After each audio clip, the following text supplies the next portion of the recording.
The creation narrative in Genesis 1 is one of the most profound and symbolic accounts in Scripture, revealing the origin of the universe and the divine intention behind every aspect of creation. More than just a sequence of events, this text offers a theological overview that highlights the order, purpose, and goodness inherent in God's creative act.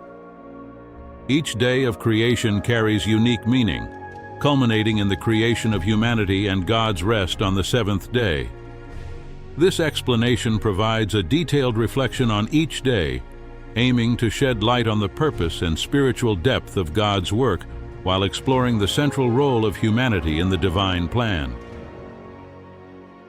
Day 1. Creation of light, Genesis 1:1-5. In the beginning, God created the heavens and the earth. The earth was formless and empty, covered in darkness, and the Spirit of God hovered over the waters. Then God said, "Let there be light." And light was created. God saw that the light was good, and He separated the light from the darkness. He called the light day and the darkness night. This was the first day of creation. In this first act, God established what is essential for life: light. Before this, chaos reigned, without form or structure. By creating light, God brought order to chaos, establishing the concept of time with the cycle of day and night. This beginning symbolizes the idea that God is the source of all order and clarity. Day 2.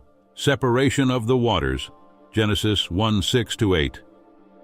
On the second day, God created the firmament to separate the waters above from the waters below. He called the firmament sky. Thus, God separated the waters, forming what would become the atmosphere and establishing the sky. Here, God creates the structure that will allow life to exist. The firmament separates the waters and prepares the necessary environment for the development of the rest of creation. The division of the waters above and below reflects the preparation of the physical environment to support the rest of creation. Day 3. Land, seas, and vegetation, Genesis 1:9-13. On the third day, God said, "Let the waters under the heavens be gathered into one place and let dry ground appear."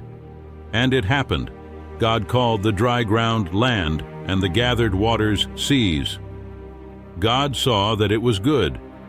Then God said, "Let the land produce vegetation, plants bearing seed and fruit trees bearing fruit according to their kinds." The land produced vegetation, and God saw that it was good. This was the third day of creation. At this moment, creation begins to show its first signs of life.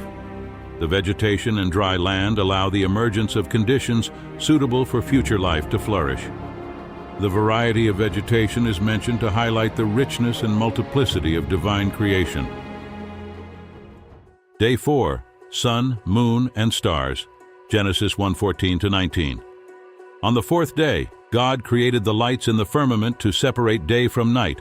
He created the sun to govern the day and the moon to govern the night, along with the stars.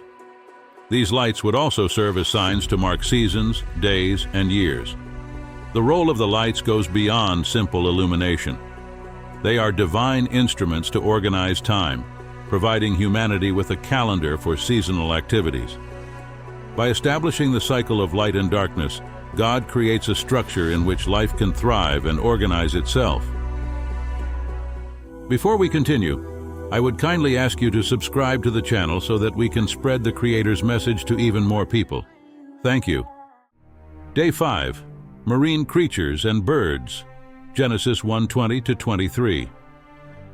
On the fifth day, God said, "Let the waters teem with living creatures, and let birds fly above the earth across the sky."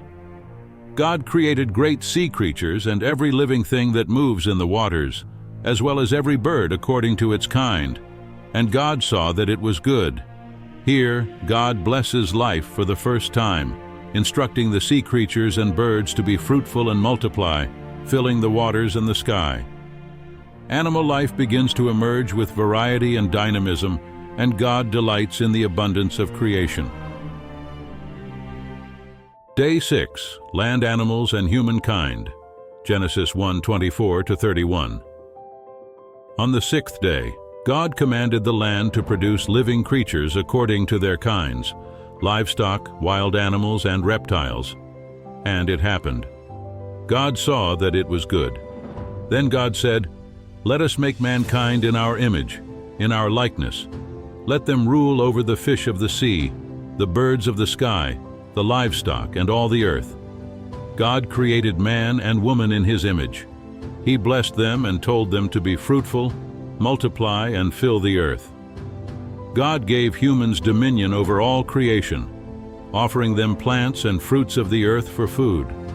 And God saw that everything was very good. The creation of humanity is the pinnacle of God's work. Created in the image and likeness of God, humans hold a special place in creation, being its stewards and caretakers. The relationship between God and humanity is central to understanding the purpose of creation.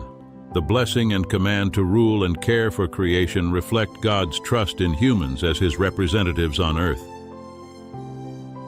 Day 7, Rest. Genesis 2:1-3. On the 7th day, God finished all his work of creation.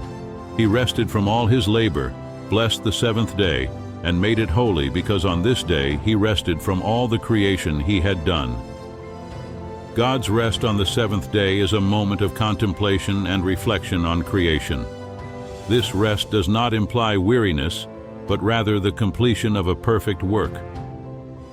The 7th day, sanctified by God, is the origin of the concept of the Sabbath for Jews and Christians, a day dedicated to rest and worship. This was a brief message about how God created the world in 7 days, but of course, creation was not as simple as shown in this video. The way God truly created the entire universe is beyond human understanding, and through this video, I have shared only a fraction of the story told in the Holy Bible about creation. I hope you enjoyed this video, and don't forget to leave a like and subscribe to the channel so we can reach even more people and share God's message. Thank you.